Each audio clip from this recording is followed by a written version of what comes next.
الحمد لله وحده لا شريك له والصلاة والسلام على محمد لا نبي بعده ولا رسالة بعد رسالتي ولا نبوة بعد نبوتي ولا كتاب بعد كتابي ولا معصوم بعد اسمتي ولا سنة بعد سنتي ولا أمة بعد أمتي أما بعد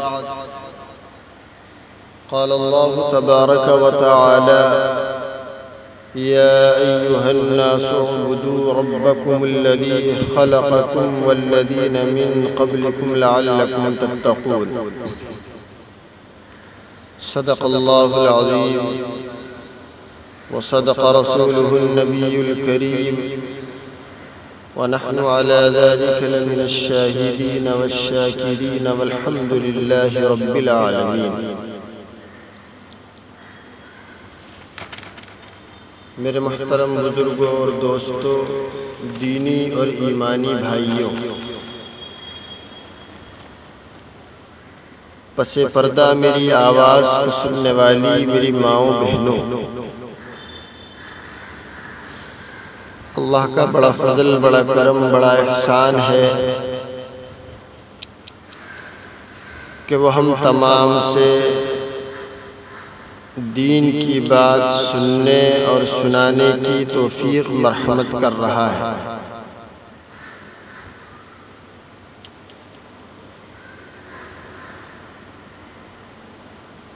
خطبے کے اندر سورہ بقرہ کی میں نے ایک آیت کریمہ تلاوت کی جس میں اللہ جل جلالہ و عم نوالہ فرماتے ہیں کہ اے لوگو، اپنے پروردگار عالم کی عبادت کرو جس نے تم کو پیدا کیا اور تم سے پہلے لوگوں کو بھی۔ عجب نہیں کہ تم محفوظ رہو یعنی عذاب سے۔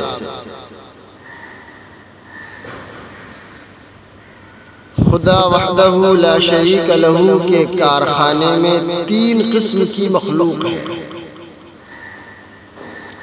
ایک ملائکہ، دوسرے حیوان اور تیسرے انسان۔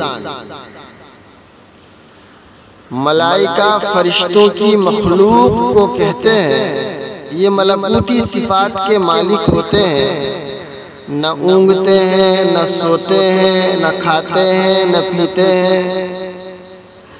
یہ نوری مخلوق ہے جو خواہشات سے بے نیاز ہے، معصیت سے پاک اور گناہوں سے مبرہ ہوتی ہے۔ ان کے یہاں گناہ کا ادنا سا تصور بھی نہیں۔ ان کا کام صرف اور صرف اللہ تعالیٰ کی عظمت، کبریائی کو بیان کرنا ہے۔ وہ ہر وقت اللہ تعالیٰ کی حمد و ثنا بیان کرتے رہتے ہیں۔ ازل تا ابد ان کا مشن اور وظیفہ یہی ہے۔ وہ اپنے مالک کی عبادت میں مصروف ہیں اور مشغول ہیں۔ ملائکہ جو ہے وہ اللہ کی اطاعت اور فرما بردار مخلوق ہے۔ قرآن کریم نے فرمایا لا یعصون اللہ ما امرہم ویفعلون ما یؤمرون۔ وہ یعنی ملائکہ، فرشتے اللہ کے حکموں کی نافرمانی نہیں کرتے اور وہی کچھ کرتے ہیں جن کا ان کو حکم دیا جاتا ہے۔ دوسرے نمبر پہ حیوان۔ حیوانوں کی ایک لمبی چوڑی فہرست ہے، لمبی چوڑی مخلوق ہے۔ صرف جانوروں کے 10 لاکھ اقسام بیان کیے جاتے ہیں، بری، بحری، فضائی مخلوق اس کے علاوہ ہے۔ پانی کی مخلوق جس میں پانی کے جانور شامل ہیں، فضائی مخلوق اس میں پرندے شامل ہیں، زمینی مخلوق چرند، پرند، چوپائے، رینگنے والے، یہ تمام جانور شامل ہیں۔ حیوانی جو مخلوق ہے ان میں عقل کا مادہ کم ہوتا ہے، جبکہ حیوانگی، درندگی، شہوت، یہ تمام مادے جو ان کے اندر ہوتے ہیں زیادہ ہوتے ہیں۔ ان کا کام ہے کھانا پینا، خواہشات نفسانی کی تعمیل کرنا۔ تیسرے نمبر پر انسان ہے، جسے اشرف المخلوقات بنایا گیا۔ یہ تخلیق قدرت کا عظیم شاہکار ہے۔ اللہ تعالیٰ نے انسان کو پیدا کرنے کی ضرورت کیوں محسوس کی؟ حالانکہ اس کی عظمت اور کبریائی بیان کرنے والے فرشتے بہت تھے جن کی کوئی کمی نہیں تھی۔ اللہ تعالیٰ نے اپنے تابعداری اور اطاعت گزار مخلوق کو مخاطب کرتے ہوئے فرمایا، اے عرش پر رہنے والوں، میرا ذکر کر کے زندہ رہنے والوں، میری عظمت کے گیت گانے والوں، میری حکمت اور بزرگی کا بول بالا کرنے والوں، ہر وقت میری حمد و ثنا کرنے والوں، میں زمین پر اپنا نائب یعنی خلیفہ پیدا کرنے والا۔ خلیفہ اسے کہتے ہیں جو کسی کا نائب ہو۔ اللہ نے انسان کو اپنا خلیفہ بنایا، خلیفۃ اللہ، یعنی اللہ کی تعریف۔ اور خلیفہ کی تعریف یہ ہے کہ جو زمین پر اللہ تعالیٰ کی شریعت کی حکومت قائم کرے۔ انسان کے لیے ایک غیر معمولی اعزاز تھا کہ مالک کائنات ارض و سما نے باقی مخلوق کو چھوڑ کر صرف انسان کو ہی اپنا نائب منتخب کیا۔ اللہ تعالیٰ جو ساری کائنات کا خالق ہے، مالک ہے، تمام صفات حسنہ کا مالک ہے، اس کی اتنی صفتیں ہیں کہ اگر ہم شمار کرنا چاہیں تو بھی شمار نہیں کر سکتے۔ اللہ جل جلالہ و عم نوالہ کی جو صفات ہیں وہ متضاد صفات کا مالک ہے۔ مثلا اگر وہ زندہ کرنے والا ہے تو وہ موت دینے والا بھی ہے، اگر وہ پکڑنے والا ہے تو وہ کھولنے والا بھی ہے، اگر وہ رحیم اور کریم ہے تو وہ جبار اور قہار بھی ہے۔ اور نائب ہمیشہ مقرر کرنے والوں کی خوبیاں اور صفات کا عکس ہوتا ہے، تبھی وہ نائب کہلانے کا مستحق ہوتا ہے۔ قادر مطلق نے اپنی حکمت اور دانائی سے اپنے نائب کے خمیر میں اپنی تمام صفات کی توڑی توڑی خوبیاں ڈالی تاکہ وہ دنیا کے اندر اس کا صحیح نائب کہلا سکے اور دنیا میں آ کر ان صفتوں کا عملی مظاہرہ کرے جن کے سبب پروردگار عالم کا نام بلند ہو، اس کی عزت میں اضافہ ہو، اور انسان اپنے قول اور فعل سے یہ ثابت کر دے کہ دنیا کے اندر واقعتاً وہ اللہ کا نائب ہے، اللہ کا وہ صحیح نائب ہے۔ اگر مولا کریم رحم کرنے والے ہیں تو اس کے نائب کے لیے ضروری ہے کہ وہ اپنے بھائی بندوں پر رحم کرے، بلکہ صرف انسانوں پر ہی نہیں، حیوانوں پر بھی رحم کرے۔ حدیث میں آتا ہے کہ جب تم کسی جانور کو ذبح کرنے لگو تو اس پر بھی رحم کرو۔ ذبح کرنے والی چھری اتنی تیز ہو کہ اس کی شہرگ جلدی کٹ جائے تاکہ اسے زیادہ دیر تڑپنا نہ پڑے اور زیادہ تکلیف نہ اٹھانی پڑے۔ اللہ تعالیٰ عادل ہے، انصاف کرنے والا ہے۔ انسان کو بھی چاہیے کہ وہ دنیا میں عدل اور انصاف قائم کرے، انسان کے معاملے میں رعایت نہ برتے۔ مالک کائنات کی ایک صفت یہ بھی ہے کہ وہ بردبار ہے، انسان خطا کا پتلا ہے، اپنے مالک کی نافرمانی کرتا ہے، حکم عدولی کرتا ہے، لیکن اس کے باوجود اس کی رحمت بندے کے گناہوں کی پردہ پوشی کرتی ہے۔ اللہ تعالیٰ اس قدر حلیم ہے، نہ صرف وہ نرمی سے کام لیتے ہیں بلکہ درگزر کے بار بار اسے مواقع بھی دیتے ہیں کہ وہ توبہ کر کے اپنی اصلاح کر لے۔ ہمارا بھی یہی فرض ہے کہ اپنے اندر بردباری کی صفت پیدا کریں اور اپنے جیسے دوسرے انسانوں کے ساتھ حسن سلوک کا معاملہ کریں، ان کی معمولی غلطیوں کو درگزر کرتے ہوئے انہیں اصلاح کا موقع دیں۔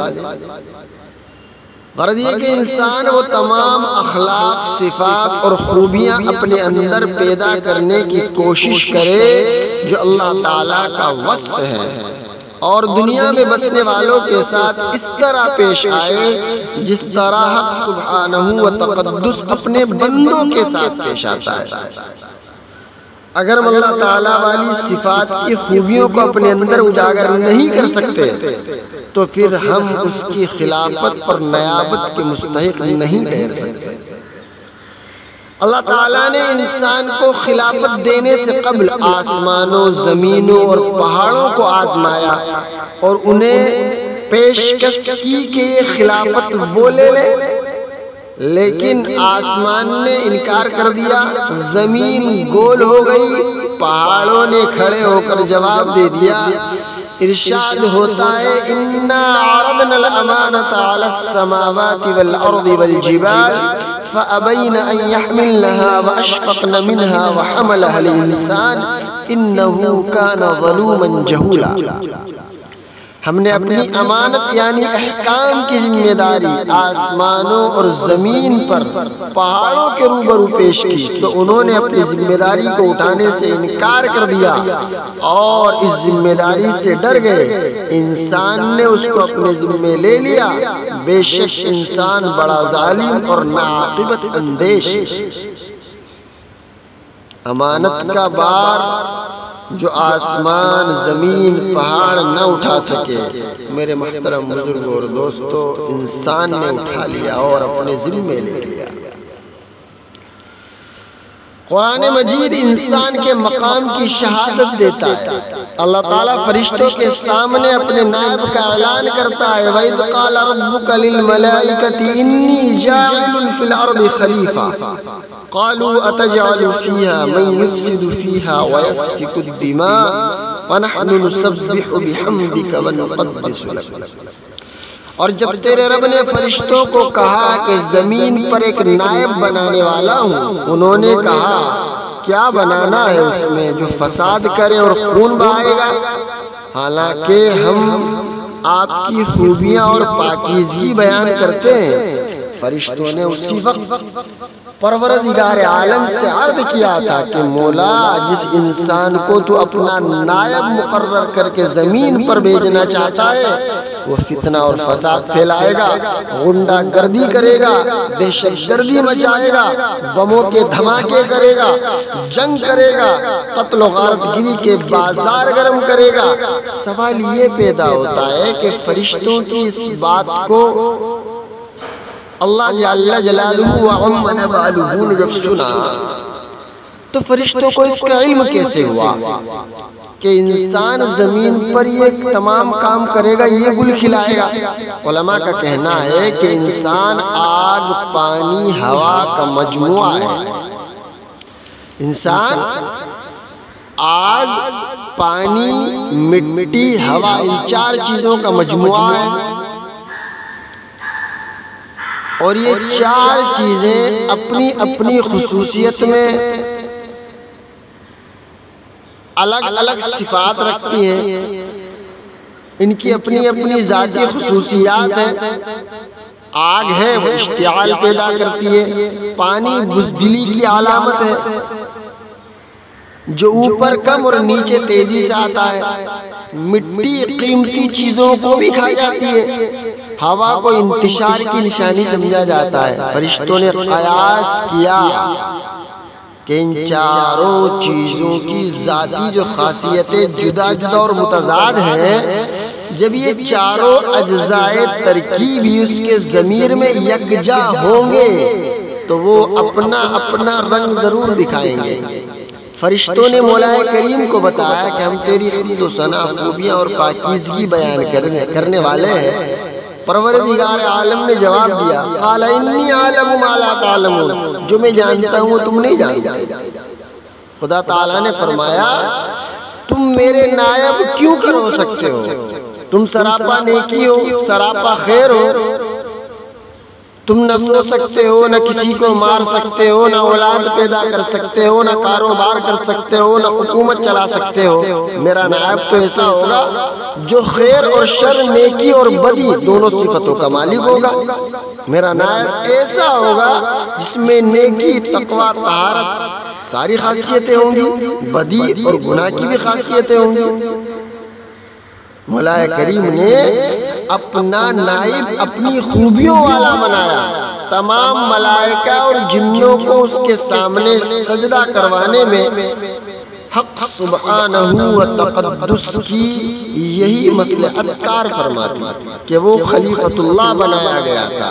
خدا کے سوا سجدہ کسی کے سامنے جائز نہیں، چونکہ مٹی کا بنا ہوا انسان اللہ تعالیٰ کا نائب تھا، اس کی خوبیوں اور صفتوں والا تھا، اس لیے اللہ جل جلالہ و عم نوالہ نے اپنے مقرب اور عبادت گزار فرشتوں کو اس کے سامنے سجدہ ریز ہونے کا حکم دیا، تاکہ ثابت ہو جائے کہ انسان ہر قسم کی مخلوق سے، خواہ ملائکہ کی نورانی مخلوق کیوں نہ ہو، اس سے بھی افضل اور اعلیٰ ہے۔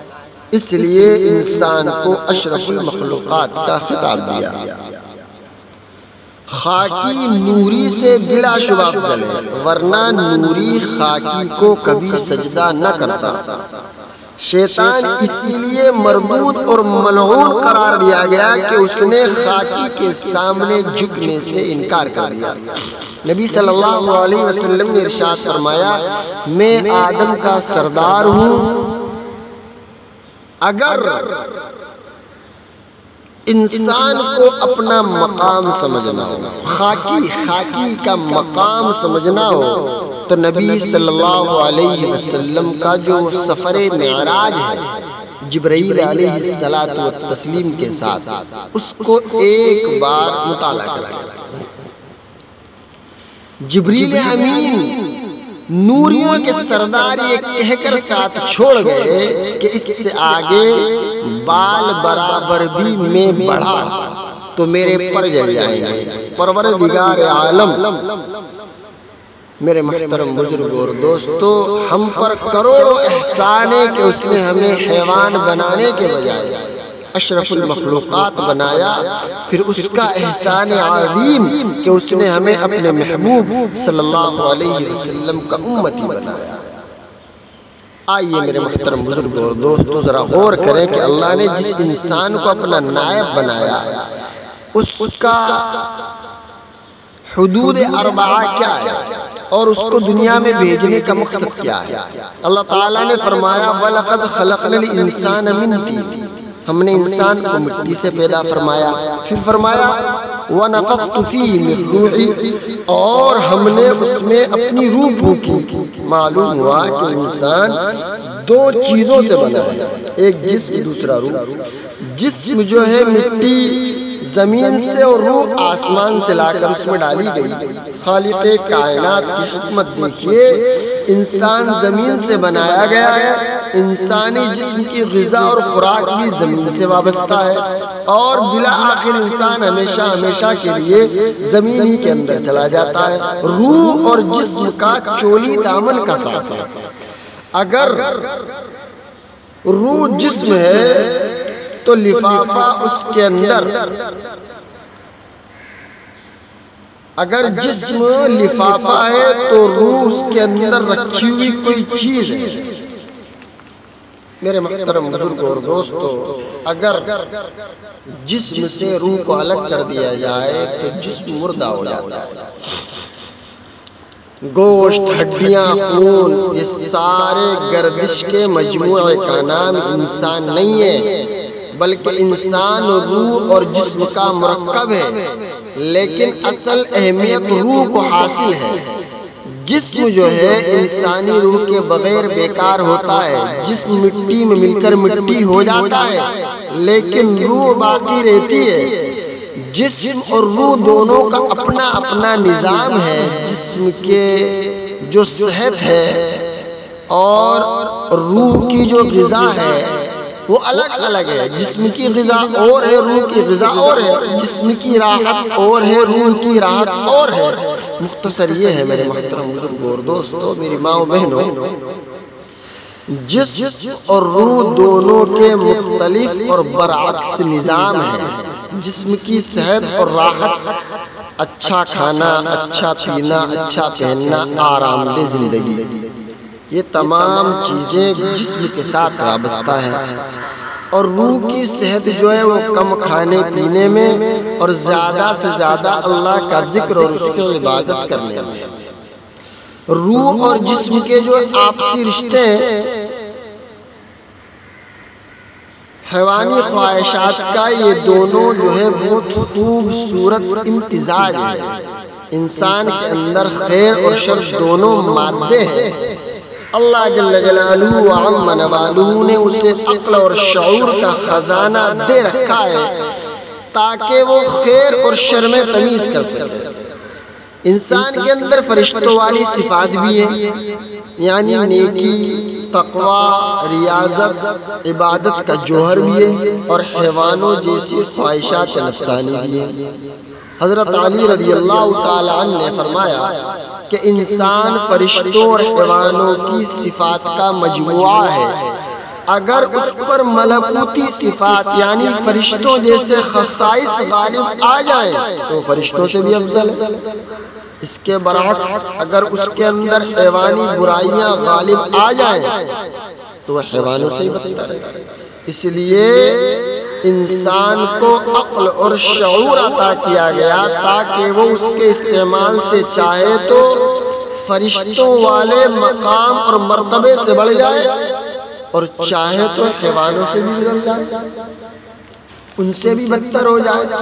یاد رکھیے میرے محترم بزرگوں اور دوستوں، جسم کی جو بیماریاں ہیں وہ مرنے کے ساتھ ختم ہو جاتی ہیں، لیکن روحانی بیماریوں کا جو معاملہ ہے وہ اس کے الٹا ہے۔ ان کا علاج اگر زندگی میں نہ کیا گیا تو قبر اور حشر وہ ساری کی ساری چیزیں ساتھ لے جائیں گی۔ وہاں ان بیماریوں کی موجودگی ہمارے لیے ذلت اور باعث کا سبب بنے گی اور ہمیں شدید تکلیف اٹھانی پڑے گی۔ یہ بیماریاں اگر ساتھ گئیں تو جہنم کا ایندھن بنا دیے جائیں گے۔ خالق کائنات نے جب انسان کو اشرف المخلوقات اور اپنا نائب بنایا، اسے چاہیے کہ وہ روحانی بیماریوں سے شفا حاصل کرے۔ دیکھو ایک پہلوان ہے، اس کو اپنے جسم کو صحت مند اور تندرست رکھنا ہے تو گوشت، دودھ، دیسی گھی اور طاقت والی غذاؤں کا استعمال کرتا ہے۔ جسم اور صحت کو نقصان پہنچانے والی چیزوں سے پرہیز کرتا ہے تاکہ وہ اپنے سامنے آنے والے پہلوان کو چت کر سکے۔ اسی طرح میرے محترم بزرگوں اور دوستوں، روح کا بھی خیال رکھنا چاہیے۔ اگر ہم جس طرح روح کی اصلاح کریں اسی طرح جس طرح ہم جسم کی اصلاح کرتے ہیں، اگر ہم روح کا بھی خیال رکھیں تو میرے محترم بزرگوں اور دوستوں، ہماری آخرت کی گھاٹیاں، قبر کی منزلیں، پل صراط کی آزمائش، حشر کی پریشانیاں ساری کی ساری آسان ہو جائیں گی۔ ہم اللہ کے صحیح نائب ہونے کے لیے اللہ کی صفات کی موجودگی ضروری ہے۔ اگر انسان ایسا چاہتا ہے تو انسان کو جسم کے بجائے روح پر محنت کرنی چاہیے، اور انسان کو یہ یاد رکھنا چاہیے کہ اس کی تخلیق کا مقصد کیا ہے۔ ہمارا اصل جو ملک ہے، جو دیش ہے، وہ عالم ملکوت ہے، عالم ارواح ہے، جو ہماری دائمی اور حقیقی دیش ہے۔ دیش کی بات نکل آئی تو میرے محترم بزرگوں اور دوستوں، پھر وطن کی یاد ستاتی ہے۔ ہم وطن مل کر اپنے وطن کی باتیں کرتے ہیں، کبھی فصلوں کی، کبھی کھیتوں کی، کبھی گاؤں کی کبھی گلیوں کی، ٹھیک اسی طرح میرے محترم بزرگوں اور دوستو یہ دنیا ہمارا اصل دیس نہیں ہے، ہمارا اصل دیس عالم ملکوت ہے۔ اس دیس کی جو باتیں ہیں وہ ذکر الہی ہے، نماز ہے، حج ہے، روزہ ہے، زکوٰۃ ہے اور اعمال صالحہ ہیں۔ مومن کے لیے جہاں فانی ہے یہ پردیس ہے، اس کا اصلی اور حقیقی وطن اگلا جہاں ہے جہاں اس نے ہمیشہ ہمیشہ رہنا ہے۔ اس کے لیے اس دیس کی یاد کیا کام کی میرے محترم بزرگوں اور دوستو۔ مومن کی پہچان یہی ہے کہ وَاصْبِرْ نَفْسَكَ مَعَ الَّذِينَ يَدْعُونَ رَبَّهُمْ بِالْغَدَاةِ وَالْعَشِيِّ يُرِيدُونَ وَجْهَهُ، اور اپنے آپ کو ان لوگوں کے ساتھ بند رکھو جو صبح و شام اپنے رب کی یاد کرتے ہیں۔ یہ دنیا فانی ہے، چند روزہ ہے، اس کی کوئی وقت نہیں۔ حدیث شریف میں ہے کہ دنیا کی قدر اگر اللہ کے نزدیک مچھر کے پر کے برابر ہوتی تو دنیا کافروں کو ایک گھونٹ نہ ملتی۔ یہ دنیا فانی ہے اور فانی چیز پہ کیا بھروسہ کرنا۔ دنیا میں تکبر غرور کرنا حماقت ہے۔ اللہ تعالیٰ کا انسان کو پیدا کرنے کا ایک ہی مقصد ہے، وَمَا خَلَقْتُ الْجِنَّ وَالْإِنسَ إِلَّا لِيَعْبُدُونَ، کہ ہم نے پیدا کیا جنوں کو اور انسانوں کو محض اپنی عبادت کے لیے۔ بس میرے محترم بزرگوں اور دوستو، انسان اس دنیا میں پروردگار عالم کی عبادت کرے اور دنیا اور آخرت میں کامیابی اور کامرانی حاصل کرے، یہی تخلیق آدم کا مقصد ہے۔ رمضان کا مبارک مہینہ چل رہا ہے، اللہ کو راضی کر لو، اللہ سے اپنے گناہوں کی معافی طلب کر لو، اللہ کے سامنے رو لو، گڑ گڑا لو، اللہ کو منا لو۔ اللہ تیار بیٹھا ہے ماننے کے لیے اور معاف کرنے کے لیے۔ دعا کریں میرے محترم بزرگوں اور دوستو، اللہ ہم تمام کو رمضان المبارک کی صحیح قدردانی کرنے کی توفیق عطا فرمائے۔ آمین ثم آمین، وآخر دعوانا ان الحمد للہ رب العالمین۔